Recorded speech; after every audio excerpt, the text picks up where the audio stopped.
ತಪ್ಪಿಲ್ಲ ಅಂತ ಹೇಳ್ತಿದ್ದೀರಾ. ಹೌದು ಸರ್. ಒಂದ್ ಕಡೆ DCM ಅವರು ತಪ್ಪು ಮಾಡೋರಿಗೆ ಶಿಕ್ಷೆ ಆಗುತ್ತೆ ಅಂತ ಹೇಳ್ತಿದ್ದಾರೆ. ತಪ್ಪು ಮಾಡಿದವರೆಲ್ಲ ಮನೇಲಿದ್ದಾರೆ ಸರ್. ತಪ್ಪು ಮಾಡಿದವರು ಅಲ್ಲಿ ಕಲ್ಲು ಎಸ್ತವರು, ಫೈರ್ ಮಾಡಿದವರು ಎಲ್ಲ ಮನೇಲಿದ್ದಾರೆ. ಇವರೆಲ್ಲ ಯಾರು ತಪ್ಪು ಮಾಡಿಲ್ಲ ಸರ್. 37 ಮೆಂಬರ್ಸ್ ಅಲ್ಲಿ ಪೊಲೀಸೇ ಆಗಲಿ ಸರ್, NIA ಅವರೇ ಆಗಲಿ, 37 ಮೆಂಬರ್ಸ್ ತಪ್ಪು ಮಾಡಿದ್ದಾರೆ ಅಂತ ಒಬ್ಬರಾದ್ರೂ ತಪ್ಪು ಮಾಡಿದ್ದಾರೆ ಅಂತ ಅಂದ್ಬಿಟ್ಟು ಅವ್ರು ತೋರಿಸ್ಬಿಡ್ಲಿ ಸರ್. ಅವ್ರು ಜೈಲಲ್ಲೇ ಇರಲಿ ಸರ್, ಪರವಾಗಿಲ್ಲ, ನಾವೇ ಬಿಡ್ತೀವಿ ಸರ್. ಜೈಲಲ್ಲೇ ಇರಲಿ, ನಮ್ಗೇನು ತೊಂದರೆ ಇಲ್ಲ ಸರ್. ತಪ್ಪು ಮಾಡಿದರೆ ಜೈಲಲ್ಲಿ ಇರಲಿ, ಶಿಕ್ಷೆ ಅನುಭವಿಸಲಿ ಸರ್. ತಪ್ಪು ಮಾಡಿದವ್ರು ಯಾಕೆ ಸರ್ ಶಿಕ್ಷೆ ಅನುಭವಿಸ್ಬೇಕು ಹೇಳಿ ಸರ್ ನೀವೇ. ಅವ್ರ ಮನೆಯಲ್ಲಿ ಎಷ್ಟು ಪ್ರಾಬ್ಲಮ್ಸ್ ಇದೆ ಅಂತ ಅವ್ರಿಗೆ ಗೊತ್ತಾ ಸರ್. ಈಗ ಇವ್ರು ಗೆದ್ದಿದ್ದಾರೆ ಕಾಂಗ್ರೆಸ್ ಅವರು, ಒಬ್ಬರಾದ್ರೂ ಬಂದು ಅಮಾಯಕರ ಮನೆಯಲ್ಲಿ ಏನಾಗ್ತಾ ಇದೆ, ನಿಮ್ಮ ಮಕ್ಕಳನ್ನ ಹೆಂಗೆ ನೋಡ್ತಾ ಇದ್ದೀರಾ, ಅವ್ರ ಪೇರೆಂಟ್ಸ್ ಹೆಂಗಿದ್ದಾರೆ, ವೈಫ್ ಹೆಂಡತಿ ಹೆಂಗಿದ್ದಾರೆ ಅಂತ ಒಬ್ಬರು ಬಂದು ನೋಡಿಲ್ಲ ಸರ್. ಇದು ನ್ಯಾಯನಾ ಸರ್, ನೀವೇ ಹೇಳಿ ಸರ್. ಈ ಥರ ಮಾಡ್ಬೋದಾ? ನಾವು ಎಲೆಕ್ಷನ್ ಆಗಿದ ತಕ್ಷಣ ನಾವು ರಿಲೀಸ್ ಮಾಡಿಸ್ತೀವಿ ಅಂತಂದ್ಬಿಟ್ಟು ನೀವು ಭರವಸೆ ಕೊಟ್ಟು ನಾವು ನಿಮ್ಮನ್ನು ಗೆಲ್ಲಿಸಿ ಈಗ ನೀವು ಮಾಡಿಲ್ಲ ಅಂದರೆ ನಾವು ಹಿಂಗೆ ತಿರುಗ್ತಾ ಇರಬೇಕಾ? ನೀವೆಲ್ಲೆಲ್ಲಿ ಬರ್ತೀರಾ ಅಲ್ಲೆಲ್ಲೆಲ್ಲ ನಾವು ತಿರುಗ್ತಾ ಇರಬೇಕಾ? ನೋಡಿ, ಮಕ್ಕಳಿಗೆ ಸ್ಕೂಲ್ ಕಳ್ಸೋದು ಬೇಡವಾ? ತಾಯಿ ತಂದೆ ಅವರು ಅವ್ರಿಗೆ ಹುಷಾರಿಲ್ಲ ಇರಲ್ಲ, ಅವ್ರಿಗೆ ಮೆಡಿಸಿನ್ಸ್ ಎಲ್ಲ ಕೊಡಬೇಕಲ್ವಾ, ಅವ್ರಿಗೆ ತಿಂಡಿ ಕೊಡಬೇಕಲ್ವಾ? ಇದೆಲ್ಲ ಬಿಟ್ಟು ನೀರು ಸಹ ಕುಡ್ದಿಲ್ಲ ಸರ್. ಇಲ್ಲಿ ಬಂದಿರೋದು ನಾವು ಬೆಳಗ್ಗೆ 8:30ಗೆ ಇಲ್ಲಿ ಕಾಯ್ತಾ ಇದ್ದೀವಿ, ನೀರು ಸಹ ಕುಡ್ದಿಲ್ಲ. ನಾವಿಲ್ಲಿ ಕಾಯ್ಕೊಂಡಿರ್ಬೇಕಾ? ಇದು ನ್ಯಾಯನಾ? ನೀವು ಬಂದು ನಮ್ಮನ್ನು ನೋಡಬೇಕು, ನಮ್ಮನ್ನು ಕೇಳಬೇಕು, ನೀವೇನು ಮಾಡ್ತಾ ಇದ್ದೀರಾ, ಏನಾಗ್ತಾ ಇದೆ ಅಂತಂದ್ಬಿಟ್ಟು. ನಾವು ನೀವೆಲ್ಲೆಲ್ಲಿ ಹೋಗ್ತಾ ಇದ್ದೀರಾ ಅಲ್ಲೆಲ್ಲ ನಾವು ಬರ್ತಾ ಇರಬೇಕಾ? ಇದು ಈ ಥರನೇ ಆಗಬೇಕಾ ಸರ್? ಅದಕ್ಕೆ ನಾವು ನಿಮಗೆ ಗೆಲ್ಸಿರೋದು, ಅದಕ್ಕೆ ನಾವು ಇಷ್ಟು ಕಷ್ಟಪಟ್ಟಿದ್ದು. ಹೇಳಿ ನೀವೇ, ಈ ಥರ ಮಾಡ್ಬೋದಾ ಇವರು? ಏನಾದರೂ ಒಬ್ಬರಾದರೂ ಈ ಕೇಸ್ ರಿಲೇಟೆಡ್ ಏನಾಗ್ತಾ ಇದೆ ಅಂತಂದ್ಬಿಟ್ಟು ಒಬ್ಬರಾದರೂ ಏನು ಇನ್ಫಾರ್ಮೇಷನ್ ಕೊಡ್ತಾ ಇಲ್ಲ. ನಾವು ಎಲ್ಲೆಲ್ಲಿ ಹೋಗಬೇಕು, ಏನೇನು ಮಾಡಬೇಕು ಸರ್?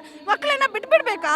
ಗಂಡ ಹಾಸ್ಪಿಟ್ಲಲ್ಲಿ ಜೈಲಲ್ಲಿ ಇದ್ದಾರೆ ಅಂತಂದ್ಬಿಟ್ಟು ತಾಯಿ ತಂದೆಯವ್ರನ್ನ ಬಿಟ್ಬಿಡ್ಬೇಕಾ? ಹೇಳಿ ನೀವೇ, ಈ ಥರ ಆಗ್ಬೋದಾ ಸರ್? ಇವು ಏನಾದರೂ ಮಾಡಿ, ದಯಮಾಡಿ ಇವತ್ತು ಏನಾದರೂ ಮಾಡಿ ಇವರು ಈ ಕೇಸ್ ರಿಲೇಟೆಡ್ ಏನಾದರೂ ನಮಗೆ ಇನ್ಫಾರ್ಮೇಷನ್ ಕೊಡ್ಬೇಕು ಸರ್. ಇವರು ಇದೇ ನಮ್ಮ ಕೆಲಸ ಸರ್. ಇದಕ್ಕೆ ನಾವು ನೀರು ಸಹ ಕುಡ್ದೆ ಇಲ್ಲಿ ಬಂದು ಕಾಯ್ತಿರೋದು ಸರ್. ಇದು ಅವ್ರು ತಿಳ್ಕೊಬೇಕು, ಅವ್ರು ಕೇಳಬೇಕು, ನಮ್ಮ ಮನವಿನ ಕೇಳಿಬಿಟ್ಟು ಏನಾದರೂ ಈ ಕೇಸ್ ರಿಲೇಟೆಡ್ ನಮಗೆ ಇನ್ಫಾರ್ಮೇಷನ್ ಕೊಳ್ಳೇಬೇಕು ಸರ್. ಅದಕ್ಕೆ ಸರ್ ನಾವು ಕಾಯ್ತಾ ಇರೋದು. ಎಷ್ಟೊತ್ತು ಬೇಕಾದರೂ ಕಾಯ್ತೀವಿ ಸರ್. ಅವ್ರು ಎಲ್ಲೆಲ್ಲಿ ಹೋಗ್ತಾರೆ ಅಲ್ಲೆಲ್ಲಿ ಬೇಕಾದರೂ ನಾವು ಹೋಗ್ತೀವಿ. ನಮ್ಮ ರಿಲೇಟಿವ್ಸ್ ಎಲ್ಲಿವರೆಗೂ ನಮಗೆ ಬಂದು ಅವರು ನಮ್ಮ ಸೇರಲ್ಲ ಅಲ್ಲಿವರೆಗೂ ನಾವು ಹೋಗ್ತಾನೆ ಇರ್ತೀವಿ ಸರ್. ಅದು ಎಲ್ಲಾದರೂ ಕರೀಲಿ, ಅವರು ನಾವು ಹೋಗ್ತೀವಿ. ನಾವು ಈ ಕೇಸ್ ರಿಲೇಟೆಡ್ ನಮಗೆ ಇನ್ಫಾರ್ಮೇಷನ್ ಸಿಗೋವರೆಗೂ ನಾವು ಬಿಡಲ್ಲ ಸರ್.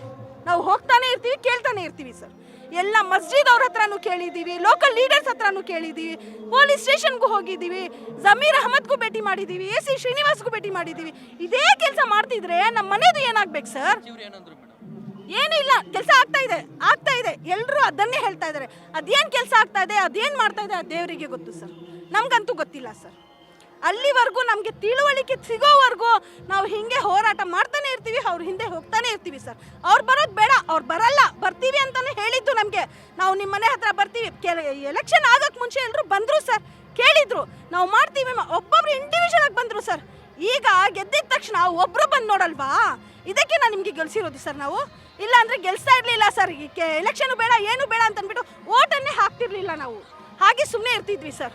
ಎಲೆಕ್ಷನು ಬೇಡ, ಏನು ಬೇಡ ಅಂತಂದ್ಬಿಟ್ಟು ಇಷ್ಟು ವರ್ಷ 3.5 years ಅವ್ರ ಮನೆಗೆ ಬಂದಿಲ್ಲ ಅಂದರೆ ಅವ್ರ ಮನೆಗಳಲ್ಲಿ ಏನಾಗ್ತಾ ಇದೆ ಅಂತ ನಿಮಗೆ ಗೊತ್ತಿಲ್ಲ ಅಂದಮೇಲೆ ನೀವೆಲ್ಲ ಎಲೆಕ್ಷನ್ ಗೆದ್ದು ಏನು ಸರ್ ಪ್ರಯೋಜನ?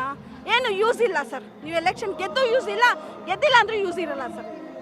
ಈಗ ಈ ರಿಲೇಟೆಡು ಅವ್ರು ಏನಾದರೂ ಕೆಲಸ ಮಾಡಿದರೆ ಅವ್ರ ಎಲೆಕ್ಷನ್ ನಾವು ಓಟ್ ಹಾಕಿದ್ದಕ್ಕೆ ಏನಾದರೂ ಯೂಸ್ ಆಗಿದೆ ಅಂತ ಅರ್ಥ ಸರ್. ಅಷ್ಟೇ ಸರ್. ಬಂದಿದ್ದೀವಿ ಸರ್, DKC ಸರ್ ಹತ್ರ ಮನವಿ ಮಾಡೋಕ್ಕೆ ಬಂದಿದ್ದೀವಿ ಸರ್. ನಾವು ಅವ್ರು ಸಿಗಬೇಕು ಅಂತ ಬೇಡ್ಕೊಳ್ತಾ ಇದ್ದೀವಿ ಸರ್. ಅವ್ರು ಸಿಗಬೇಕು, ನಮ್ಮ ಬೇಡಿಕೆನ ಅವ್ರ ಹತ್ರ ಹೇಳಬೇಕು ಅಂತ ಬೇಡ್ಕೊಳ್ತಾ ಇದ್ದೀವಿ ಅಷ್ಟೇ ಸರ್. Thank you sir.